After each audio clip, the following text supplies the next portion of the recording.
السلام عليكم ورحمة الله وبركاته. خبجمتوت وردفتوت خنج. إيجا هندي كيسن أكنا جاتا تنبديك أمنا. هندي كيسنو بقى فيديو إنت لكنيا كان كده سجلفا أكسما بيسا إنت لا صدفا كنيا تنجان رفتني سنين جنة. وروني كده سجلفا بيسا لما فادا وتنكيستي وانتوني أجايبا تشكيستي تجرا. كان نمدينكو أسبور جادا. bakka ajjechaa aspoorchaatun itti ajjeefamuuf kaateeti. Beeysa keessatti Orhaan yeroo sirriitti isii bira ture achi keessatti jechuudha. Iddoo itti isii fannisuudhaaf yookaan ajjeesuudhaaf deeman Orhaan isii bira achi dhaabbachaati ture. Beeysa keessatti Orhaan isii bira dhaabbatee akkana jedha yookaan jecha kana isiidhaan jechaa tureef keessatti jechuudha.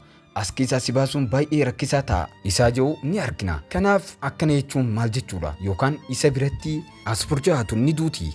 Gaafin jaamu nama hedduutti mul'achuu danda'a. Kanaaf aspoorchaatu wanti tokkollee nu hin mudatu. Akkamitti akka isii baraaru isinitti himna. Kan itti aanu Niilferhaatun yeroo deefnee ajjeesuudhaaf isii hiruutu deefneen garaa keessa dhiittee ilmoo akka waan garaa beehetti yookaan ilmoon akka waan miidhamtee fakkaatti. Kanaaf isiinoo ilmoon sii garaa baha waan jaamu isinitti himna. Kanumaan wal qabatee waa'ee Alaaddiin Bey akka nama du'uudhaaf jedhutti isaa doktora itti yaaman yookaan mallattoo nama du'eetiin isaa doktora itti yaaman ni garraa. Kanaaf inni ni du'a waan jaamu kan isinitti himnu ta'a viidiyoo irraa keessatti jechuudha. Kanaaf kanneen hubachuudhaaf viidiyoo kana haga dhumatti akka daawwattan abdii qabna. Warroonni chaanaala Oromoo Riikard bakkeedhaaf haaroo taatan iddoo mallattoo subscribe jettu kana tuquudhaan mallattoo bilbila olirra kaa'achuu hin dagatina. Akkasuma viidiyoo keenya like godhuudhaan akka jalqabdan asumaan isin gaafanna. Akkuma jalqaba irratti kaafnee turre waa'ee aspoorchaan yeroo isin fannifamuudhaaf deemtu yookaan dirree walakkatti fannisuudhaaf deeman Orhaan isii bira ture. Inni achitti maal jechuu ture? As keessaa si oolchuu hin danda'u yookaan si baraaruu hin danda'u. Isaa jiru dhageenyetti ture. Duboo kanaaf aspoorchaan ni duuti gaafin jaamu nama hedduutti mul'achuu danda'a. Kanaaf jaalatamtoota keenya aspoorchaan iddoo kanatti hin duutu. Akkuma gara duubaatti ilaalamee argamu namni tokko achi duubatti kan aspoorchaa fannisuudhaaf ejjaa jiru loltoota warra Bizaantii osoo hin taane loltoota Orhaan akka ta'e mul'ata. Innilleen maqaan isaa loltuu isaa Turhaan fakkaata. Isinilleen yoo laaltan eenyu fakkaata? Koomentii jalatti nu barreessaa. Akkasuma karoora dhoksaa Orhaan kanaan aspoorchaatun achirraa baraaramuu ni dandeessineeti yaanna. Kanatti aanuudhaan waa'ee Alaaddiin Bey kan dubbannu taha.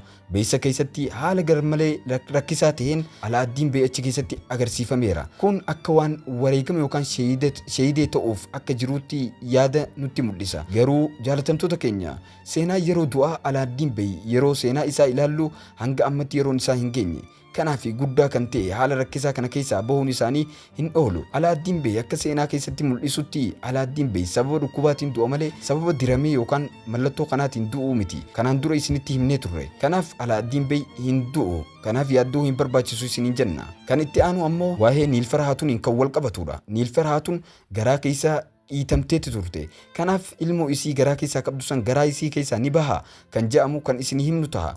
Kanaaf jaalatamtoota keenya Niilferhaatun garaa keessa dhiitamteeti jirti. Kanaaf ilmoon isii sun akka hin baane isinitti himuu barbaanna. Seenaan egeree daa'ima kanaa ni mul'isa. Sultaan Muraad guddaa akka ta'u ni mirkaneessa. Kanaaf Sultaan Muraad guddaa akkuma beektan seenaa isaa filima keessattillee kan deemaa jirudha.